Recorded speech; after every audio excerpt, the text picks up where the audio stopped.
Today's a nasty day, and we were going to do a different video, but we had to put that on ice. More about that later in another video. So what we're going to do today is we are unpacking the seeds that we got from Baker Creek. Love them. Baker Creek Heirloom Seeds. This is our favorite seed catalog. Mm-hmm. They have the coolest seeds. There are some other heirloom seed catalogs that we order from, but this is by far one of our favorites. We also order some things from the Territorial Seed Company and one other out of Arizona, and we'll talk about that in another video. Mm-hmm. So first I'm going to go through some of the seeds that we have from other companies. I've got some beets and some turnips here that my sister gave me. And these are mango beets that my aunt ordered for us. There's a lot of mango beets here. Mango beets get huge. These are for fodder. These are for our animals. He's making, they can get that big. Usually right about the size of your head. And the greens can be used for the chickens and the other birds. Well, we can cut the turnips up into smaller pieces or shred them and dry them for later for the other animals in the farm, especially for our pigs when we get the pigs. So that's going to go into the livestock garden or the chicken garden, one of the two.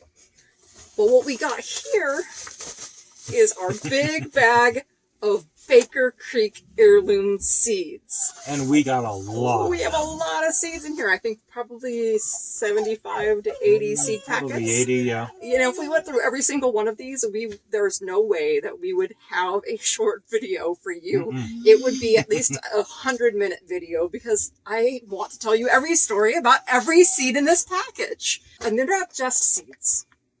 These are stories. This is history. This is history. These are lives. These are lives.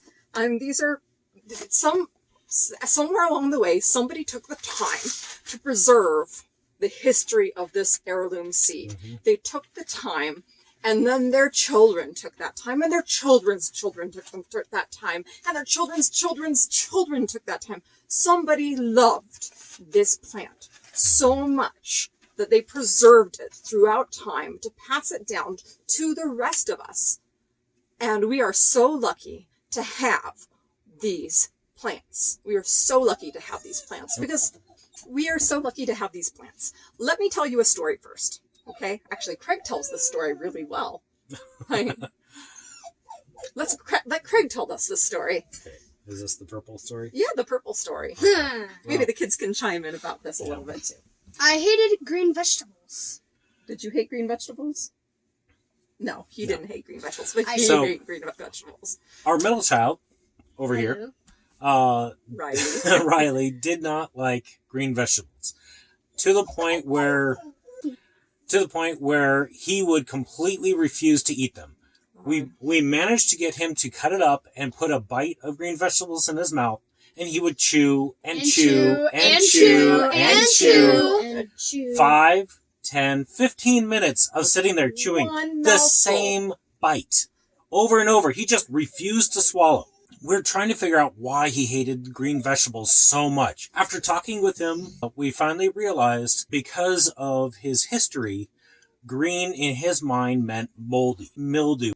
Jess and I sat down and talked for a while, and she came up with this great idea. We took a seed catalog, so like this, and we went page by page, crossing out the green and highlighting the red, the purple. Especially purple, because that was one of Riley's favorite colors at the time. Mm-hmm. Each and every color other than green. Page after page of color. So all you could see were the yellows, the oranges, the purple. The next morning at breakfast, we presented the seed catalog to Riley and to Liam and said, take a look at this.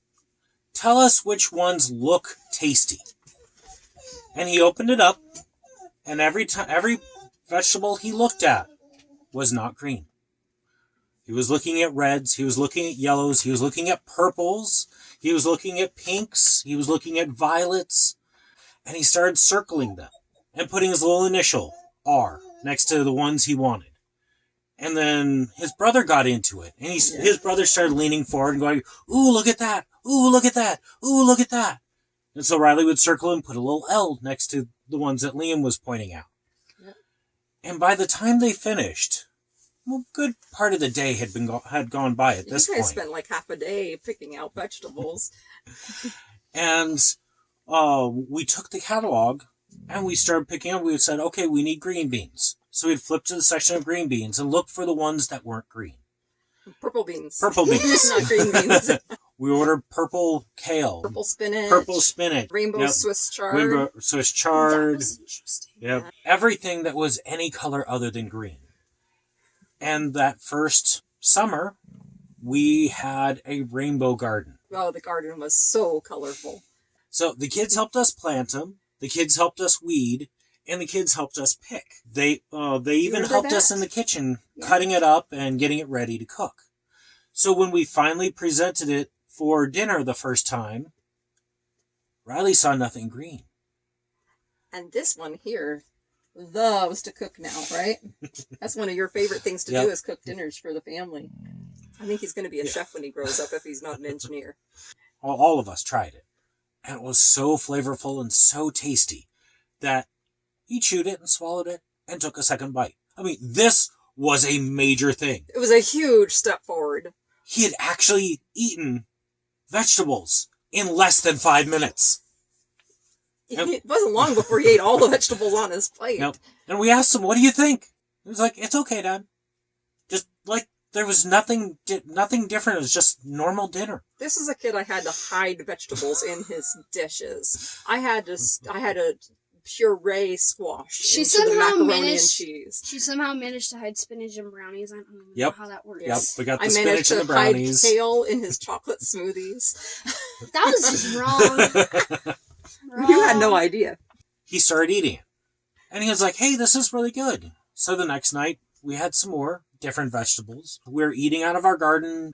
And from that point on, he had no problem eating green. As long as it was fresh. As long as it came out of our garden, or it was fresh, out of Grandma's garden, or any of the others. And that's why we love Baker Creek heirloom seeds. Why it's so important that heirloom seeds are not lost. Because when you go to the grocery store, there are some stores where you can find some of these beautiful heirlooms. But it's not as common as it really needs to be. If you grow an heirloom plant in your backyard, I guarantee you can taste the difference between an heirloom and a non-heirloom plant. If you do a blind taste test, when we know this for a fact, because we have done this at the Homesteaders of America conference, we had a blind taste test between tomatoes, store-bought tomatoes versus homegrown. If you home grow your own vegetables, you can taste the difference between homegrown and store-bought. There is just a world of difference in the flavor. And occasionally you come across a store that's selling the stuff that's grown locally and you can't taste the difference. That's different. Locally grown, ripe vegetables are the next best thing. But, get to this. Saving seeds is important. If you have a local seed saving group, an exchange or a bank or something, I encourage you to get involved with it. Let some of your plants go to seed, save the seeds, learn about saving seeds, and get involved.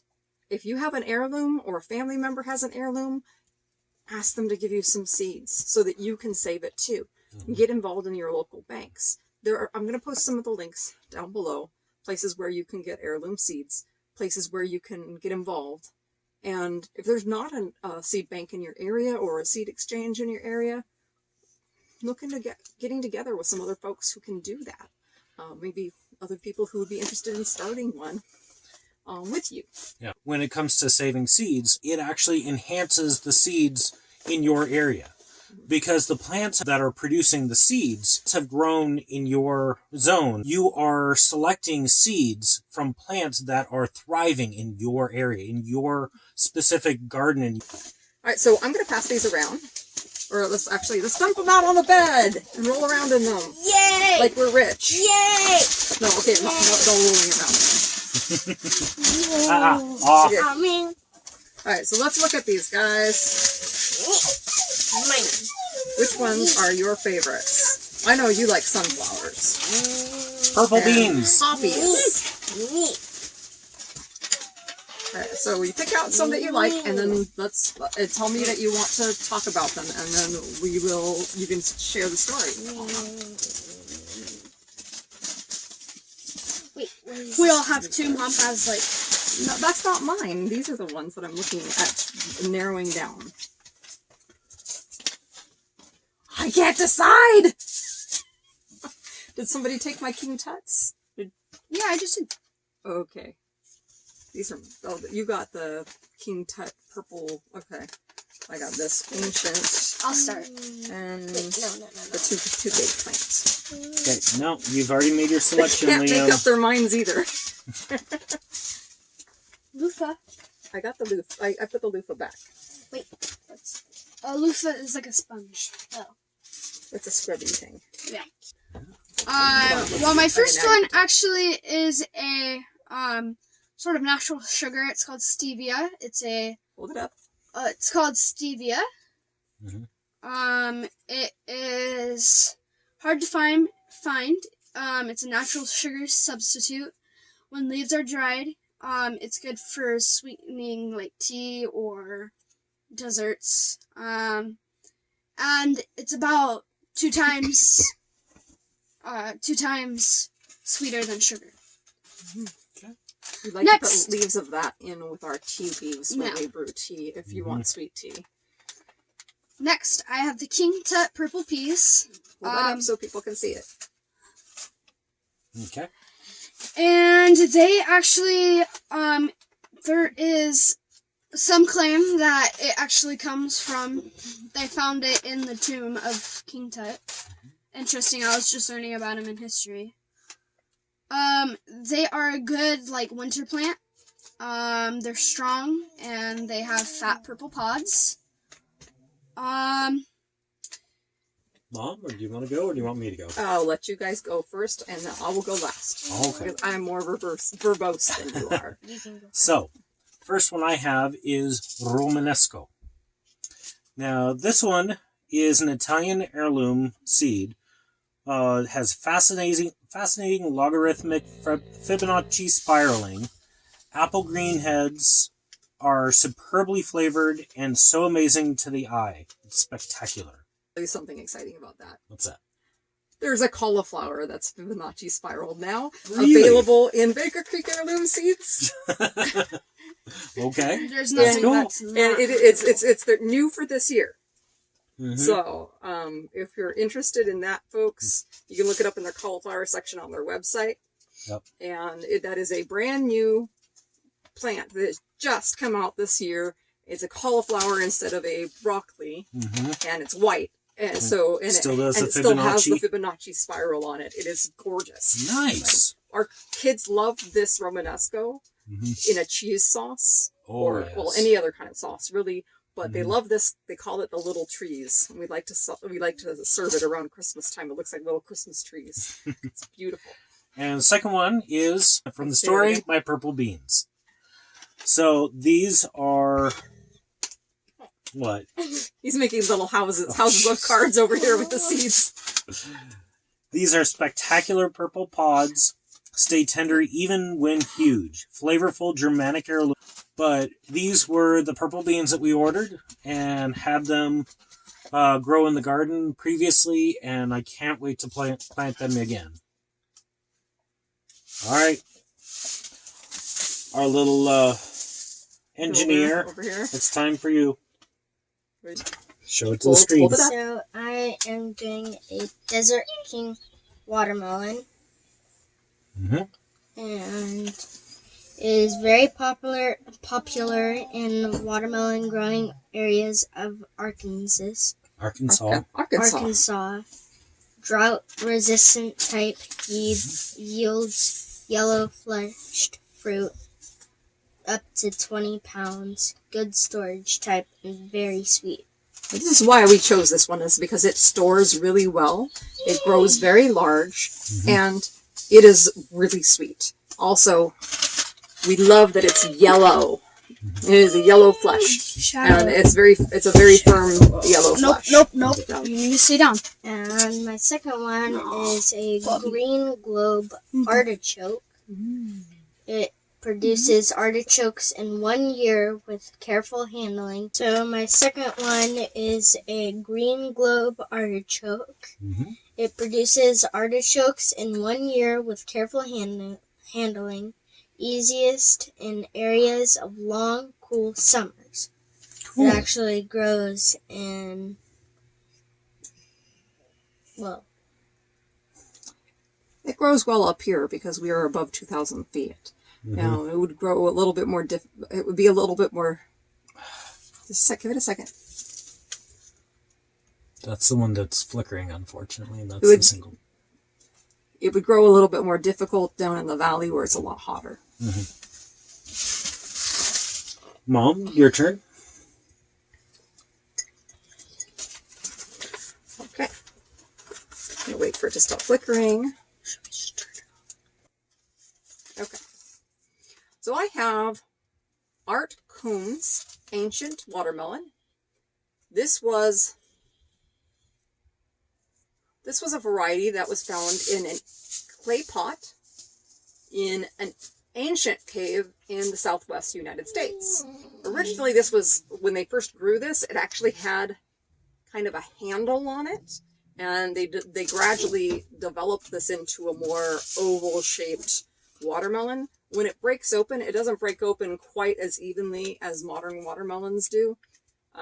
It's more of a kind of a rough shape, and it has really excellent sweet flavor inside. They grow to about 20 pounds a piece, and obviously the seed is still viable after all those years. I'm hoping that the modern heirloom version of the seed does the same, and that it will also do very well with storage. My other one is called the bullseye toothache plant. Now, this is an interesting herb because you can put the flower when chewed in between your teeth, and it has a numbing effect on your teeth. So if your teeth are hurting, it can cause a nice numbing effect. It can also be used in tinctures and other things like that for a numbing effect, and salves and things like that. And we're a big fan of herbal remedies here, so that in here. So that is our seed exploration. Just a tiny sample, because I think we have over 80 seed packets here, if you also include the freebies that they sent us.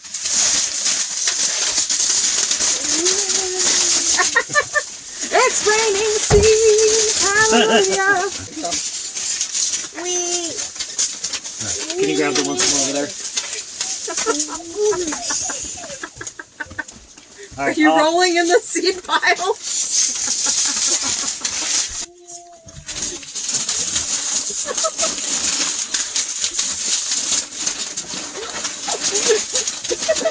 All right. Let's go. Are you guys excited about the garden this year? yes. Yes? Very much. All right. We got to do a little cleanup. We got to do a little cleanup on the fall garden, and then we're going to be ready to start planting. What do you think So you're doing? stay tuned, folks. We got a dog crawling up on here wanting to get in on this fun. Stay tuned, folks. We've got a little cleanup to do on the fall garden, and then we're going to start planting. So stay tuned for that, and we'll see you next time. Don't forget to click Like and subscribe. and hit that Bell to hear more of our videos. All right, we'll see you next time. Love. Bye. Peace.